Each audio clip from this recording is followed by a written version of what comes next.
Hi, this is Morgan Starry. And this is Jamie Richter. And today we're speaking with David Sereda. David Sereda's first aspiration in life was to become an astronaut. In 1968, David and a friend witnessed a UFO along with hundreds of other witnesses.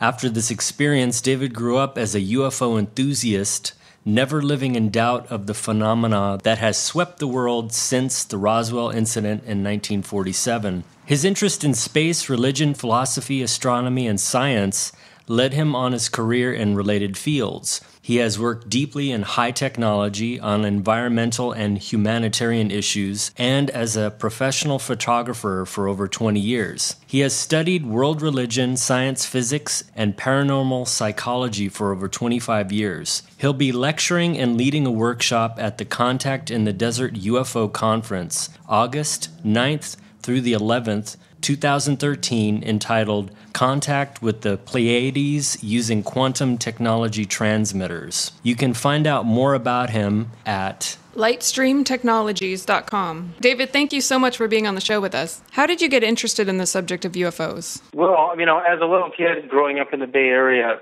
in 1968, I was walking home from elementary school near Berkeley, and I noticed a pandemonium of people on the street looking up at a flying saucer. And, I built model airplanes when I was a kid and, Revel model cars and hot rods. So I knew what I was looking at was not the Goodyear blimp. And people were so excited. It's really clear. It's very close. And I've replayed the memory so many times in my head, I know it better than almost any other memory. It's all about mantra. It's all about repetition. So the more you repeat something, the more you really become it. And we watched it for about 20 minutes, and there was probably, in the local neighborhood, 30 or 50 people looking at it. And it just blinked out and went into another dimension. There was no acceleration, no zipping around. It just simply blinked out. And what had happened in the following weeks is my mom was in the middle of a divorce from, my psychologist father, David Sereda, and she married a science teacher named David Cooper. And I was about to become a Cooper, and we moved into this new house, my three brothers and I, and in the Berkeley Hills. And that's where the contact started, where the Pleiadians revealed themselves to me behind sleep.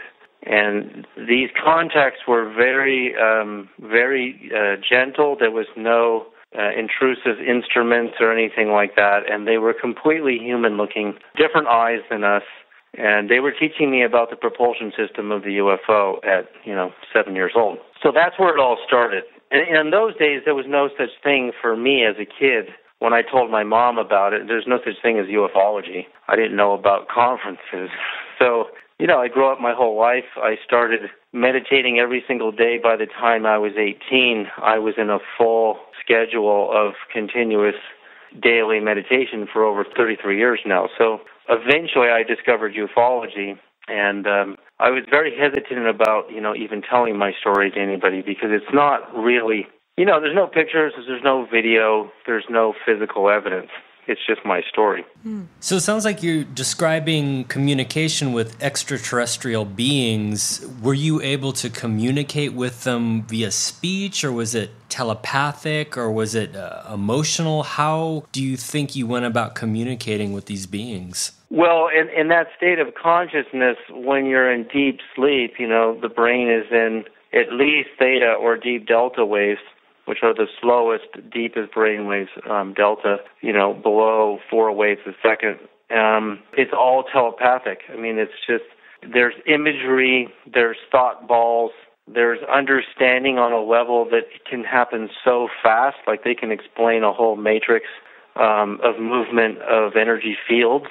It was all an education of energy fields, counter-rotational, clockwise, counterclockwise, colored lights, and their genuine interest in me. They showed me their star system, which was Pleiades, but they didn't use the word Pleiades. They just showed me what it looked like. And then during the Apollo years, where I was an avid collector, in Life magazine of all the Apollo missions, growing up in San Francisco with my new stepfather, David Cooper, and my brothers and mom, I became a space junkie kid, but I would always look up at Pleiades. I looked up at it when we were playing hide and go seek, and I was counting to 100 where everyone's hiding. I didn't even know its name at that time, but I remembered it because they showed it to me. That's fascinating. So how has your experience with meditation enhanced your ability to be aware of these phenomena, do you think? Well, I didn't have any more contact with the Pleiadians since that experience.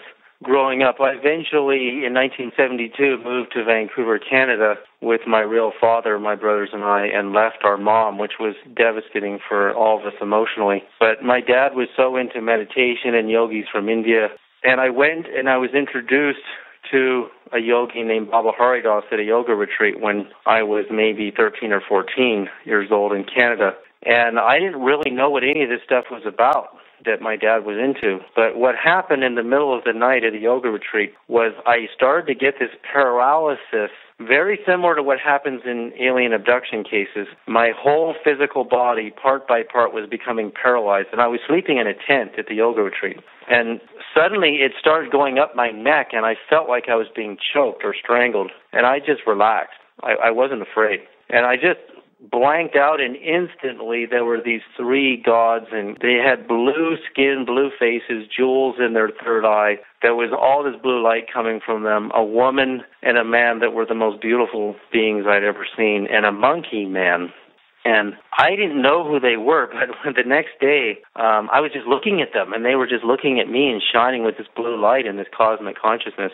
And I woke up and told the meditation master, Baba Haridas, the next morning, and he laughed, and he said, well, that was Hanuman, the ancient Hindu deity Hanuman, and the couple was Rama and Sita, which are incarnations of Krishna and Radha. So I was, oh my God, I met these super supreme enlightened beings with no prior knowledge, no meditation yet. I would just learn to meditate at that retreat a little bit, and I had this amazing experience. Now, these beings, when you have an experience like that, you realize, they're real. They're not a figment of your imagination. You are not imagining something you've never seen before. Mm-hmm. I didn't look at books of Krishna art. I was a baseball player in Modesto, California, and I just moved to live with my vegetarian dad. So that really opened me up. That was the first super cosmic experience I had. And, later in life, doing a little bit of drugs and drinking and partying, I really got to see that all of the plants that are popular even today, including ecstasy, were nothing compared to meditation. I mean, boring compared to what can really happen when you really apply yourself to meditation, which I've now been doing for 33 years and studying many different techniques. So I went through a phase where in Topanga Canyon, I had a massive opening. My environmental venture capital company went bankrupt. We failed at raising money for helium-3 fusion and a bunch of other new technologies that I thought would be very popular. And I was forced to live in a tent on my dad's ranch with his wife in Topanga, and I had no money, nowhere to live. I had made my living planting trees in Canada for 22 years, and that particular year, I planted trees for 3 months. I'd planted over 1 million trees in my life personally. The Canadian government decided to fine me for back taxes, and they took my entire earnings out of my bank account, left me penniless. For a mere $1,000 that I owed, they took out about 10 grand. So I was living on this tent. October 1994, these floods came into Topanga that year, really bad rainstorms. And I got hypothermia, and my suitcase, my briefcase, and all my papers were floating in the water. My tent was pitched in a gully. And I left my body freezing to death, and I hovered above the oak trees where there was a giant crucifix.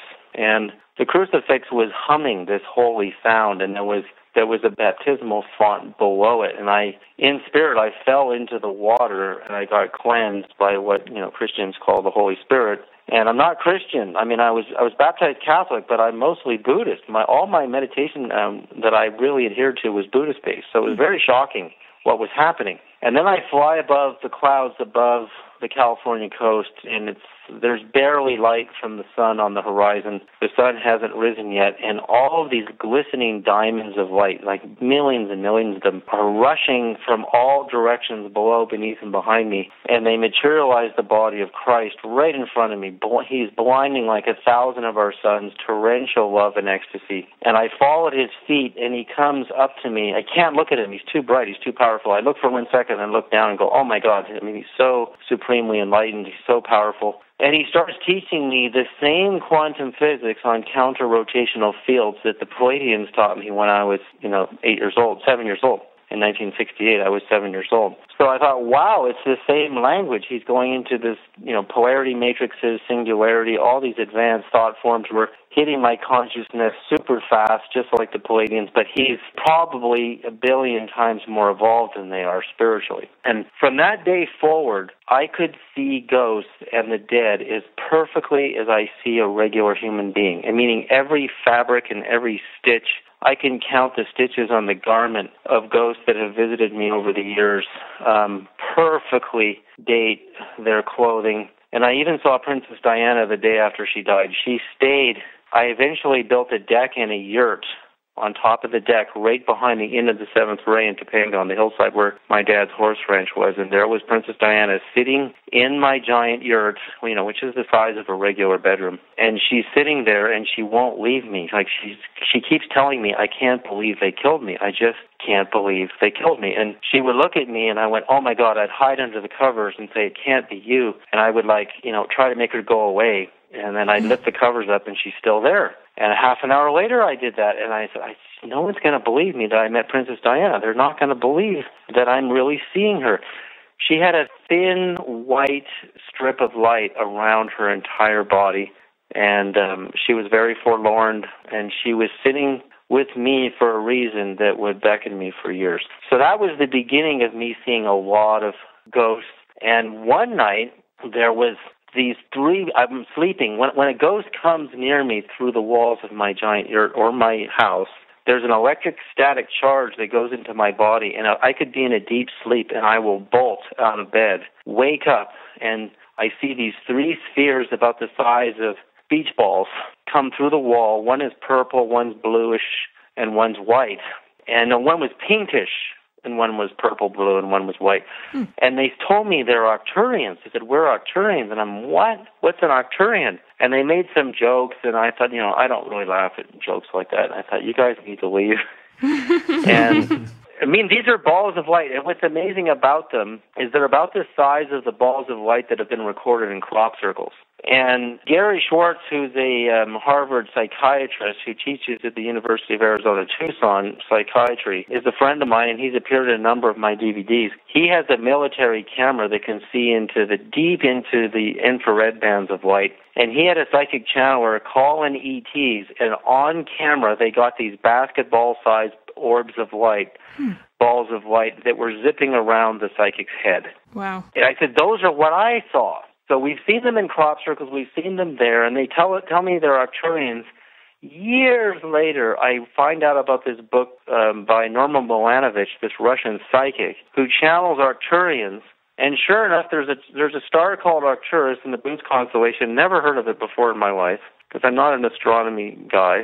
And they claim that the crop circles are made by Arcturians, and those balls of light in the circles are Arcturians. And I go, oh my God, I met them. They were in my yurt. They're right there, and they talk to me. And in her book, We the Arcturians, she describes the three colors of them, and they are the same three colors I saw: the white, the purpley blue, and the fuchsia. That's fascinating. So you actually heard the name Arcturians, and she also confirmed that, which is just, and you hadn't been in communication. Well, her book confirms that. I've never met her, but yeah, she channels them, but I saw them with my eyes open. Wow. And over the years, I've probably seen in the order of at least 300 spirits. Some of them are extraterrestrials.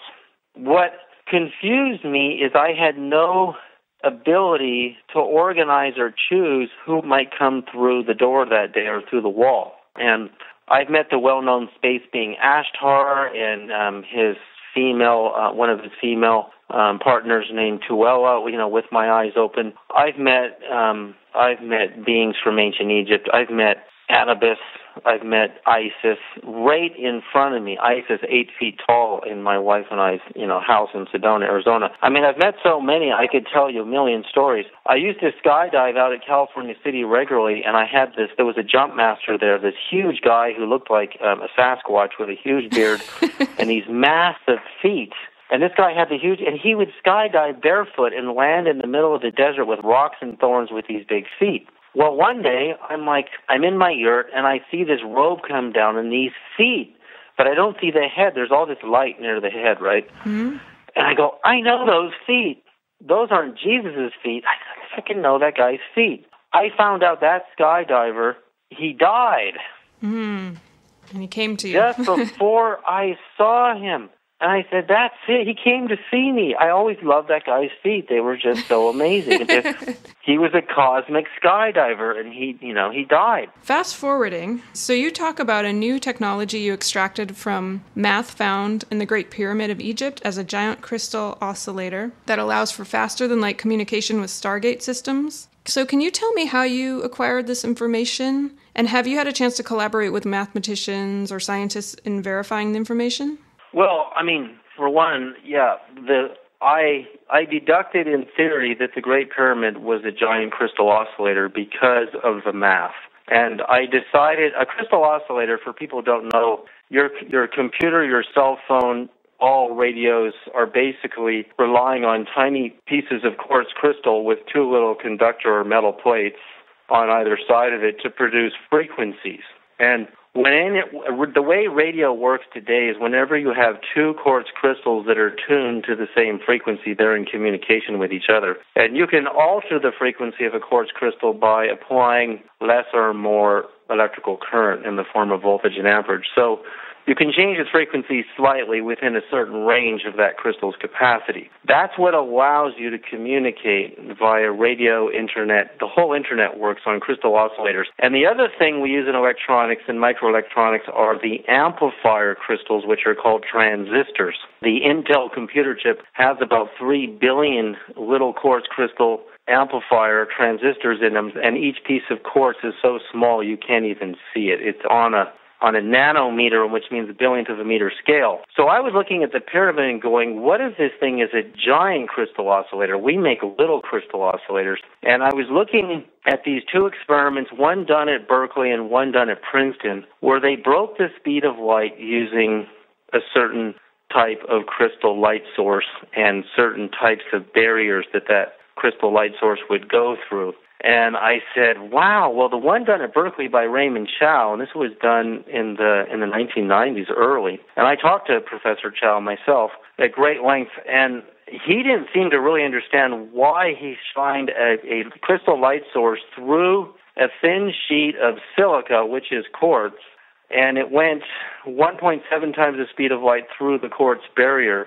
And the one that didn't go through the quartz barrier, that just went through the air, went the speed of light. And so I wanted to know, what's the geometry on the molecular scale? The molecular scale is little atoms that bond and little points that form geometries. I said, what's known as the crystal lattice geometry of quartz, silica? And it's a three-sided pyramid. And of course, the data showed that when the light wave, imagine a wave and it's got a certain diameter or distance across the wave. When it goes through the quartz, the diameter of the wave shrinks or compresses. And the reason it compresses is because of the pyramid shape. The pyramid shape at the base of the pyramid is wide enough to capture a longer wavelength, and then it compresses it at the apex at the top. And that's where the faster-than-light phenomena occurs. Well, when they did this at Princeton years later, at the Li-Jun Wang, a Chinese-American physicist, decides to send a crystal light source through cesium gas.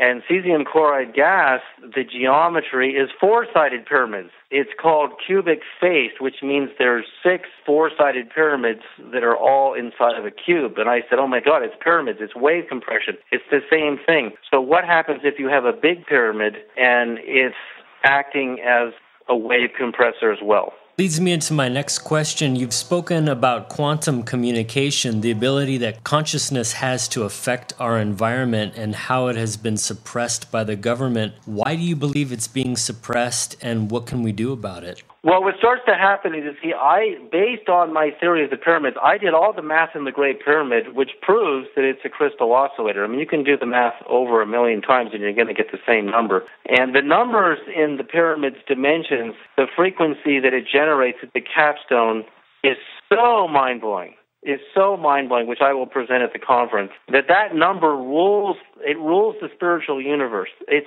everywhere. It's in Stonehenge. It's in the pyramid. It's in the Ark of the Covenant. This number's in the crop circles. It's everywhere. And this particular harmonic frequency produces tones or vibrational tones that represent mantra, vibrational imprinting that can clearly affect your consciousness. So one of the things we did, before I answer your question, is we measured the human aura here in Sedona on people who experienced my technology transmitter that we built into flashlight tubing, and we put a crystal oscillator electromagnet in the flashlight tubing, and we transmitted the pyramid frequencies into the body. And you look at the person's aura before with this super sophisticated Russian aura camera called the GDV, designed by Konstantin Kortkov, and then you look at it after 1 hour of pyramid frequencies, it's like, oh my God, this person has lit up like a light bulb. I mean, a massive electric energy field increase just from 1 hour of sitting in the presence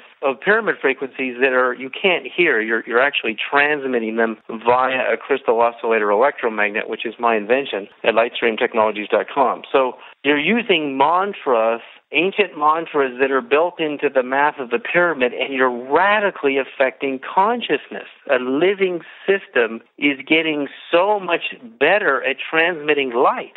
Now, here's where it gets fun. The speed of the human aura was measured by a German physicist named Fritz Albert Popp, and he's a very good physicist. He's not a fringe scientist. The speed of the human aura in plants and humans emanates from the DNA itself, and it goes faster than light speed. Your cell phone transmits at the speed of light, so if you want to talk to the Pleiades on your cell phone, forget it. They're 440 light years away.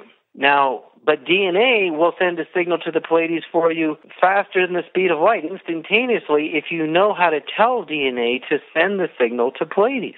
Well, what I did is I said, well, okay, what makes every living system unique is mantra, which in mantra is frequency, sound vibration, and some of that sound vibration is inaudible beneath the human ear, where certain mammals and animals can hear lower than the human ear, which is 20 hertz is the base of the human ear, and 20,000 hertz is the peak.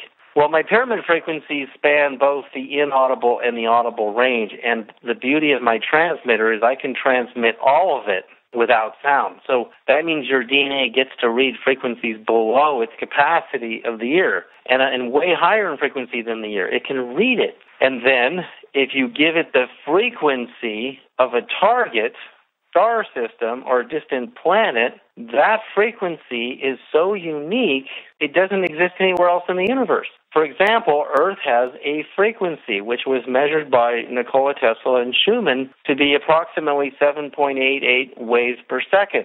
So I said, wait a minute.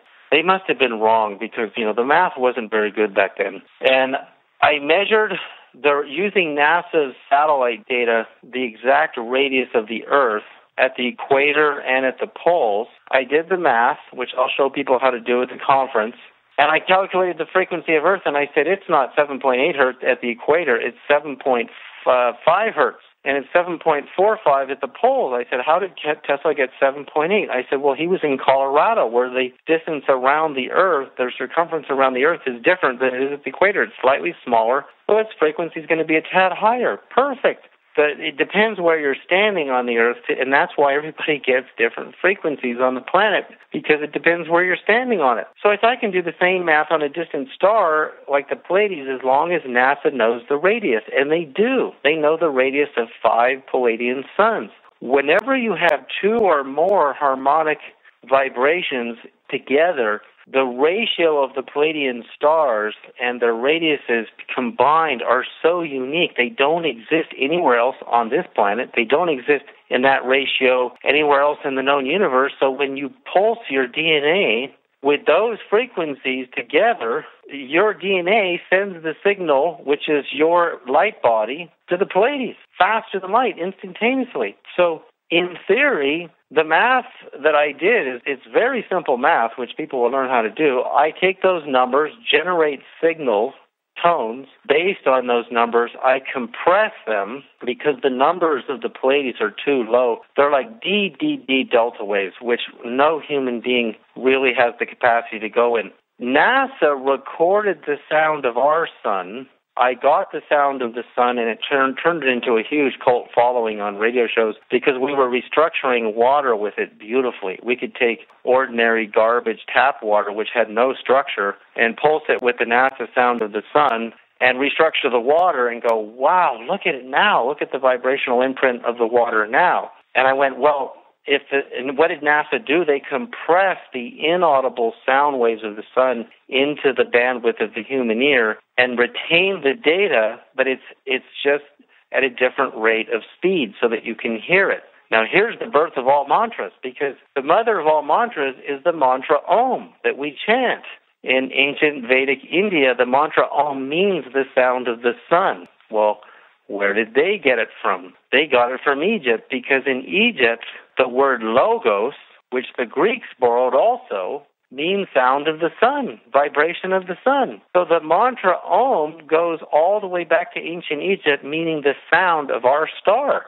So you can do the math and produce all of the frequencies of the different Pleiadian suns. And I did this for Sirius, which is where the goddess Isis is allegedly from. Sirius is only 8.7 light years away, so NASA's data is really accurate on Sirius A and B. Got their frequencies. Sirius B is almost identical in frequency or mantra to Earth, so they're incredibly close in relationship. Because every star and every planet has a different radius, which means their frequencies are all different, which is what separates them vibrationally from each other or musically from each other. They all produce different tones.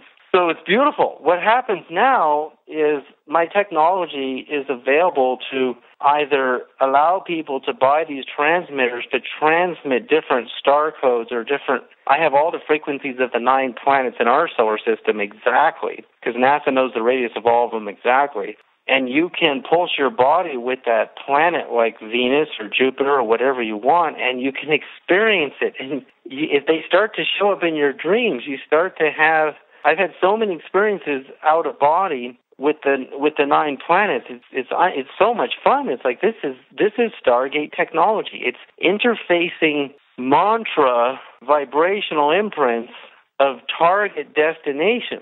Is this the kind of stuff that you're going to be talking about at the Contact in the Desert? Yeah, I'm going to be demonstrating the technology at the conference. I'll have 10 units of these transmitters, these $1,800 transmitters for sale, and we also have pendants, crystal pendants, that have been vibrationally treated with the vibration of our star, our sun, and custom, we can put the vibration of any distant star into a crystal pendant. So that's what I'm going to be talking about, and I'm going to be talking about my experiences with the Pleiadians first, on the first day at the conference, and then the second day is my workshop. And that's when we're going to go right into, the technology and how it works, why it really works, and why so many of my users are having experiences with being visited. Well, see, in ancient India, in the Vedas may actually be from the Middle East. There's no indication that their origin is actually Indian, but the Indians really adopted the Vedas. The Rig Veda, the beginning, looks exactly like the book of Genesis.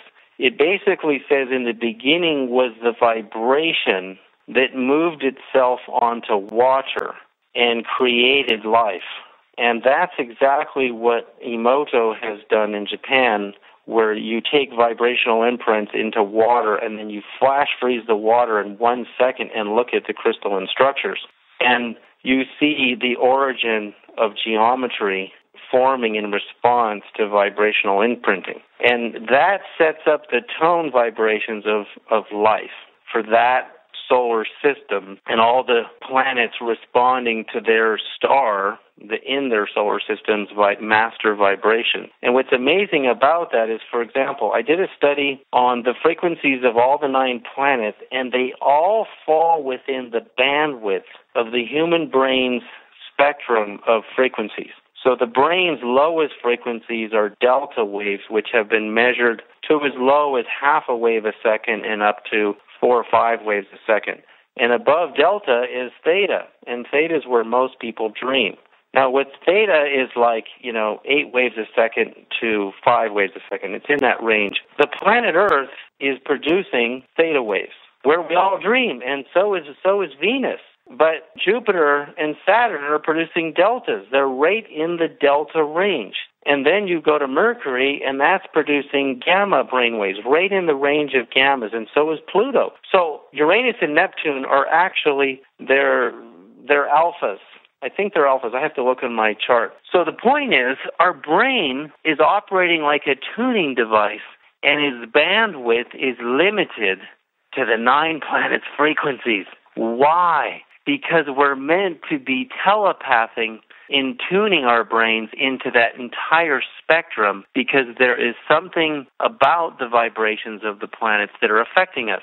That makes perfect sense, because in astrology, you talk about energies of the planets, and there's so many other things that are related to that. In astrology, you have a ruling planet, so I can help a person vibrationally by pulsing. If you're Leo like I am, well, I'm ruled by the sun, so I need the sun's vibration to really be healthy. If you're, whatever your ruling planet is, we have the frequency to help you tune to it. There's a movie called Resonance Beings of Frequency that was done in the UK, and it's on YouTube, and they take these college students and put them in a cave underground, sequestering them away from Earth's natural frequency, and they all get massively depressed, seriously mentally ill. And then they use a transmitter in the cave to transmit the Earth frequency, and they all recover.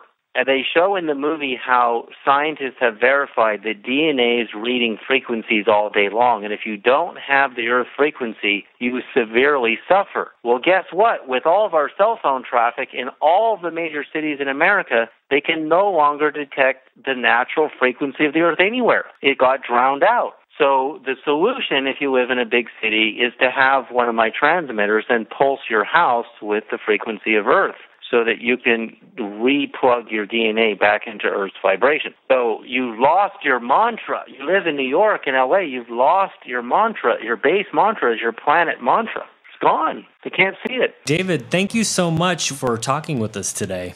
Yeah, thank you for having me on. Again, we were just speaking with David Sereda. He will be speaking at the Contact in the Desert conference in Joshua Tree, California on August 9th through the 11th. For more information about this conference, you can visit contactinthedesert.net.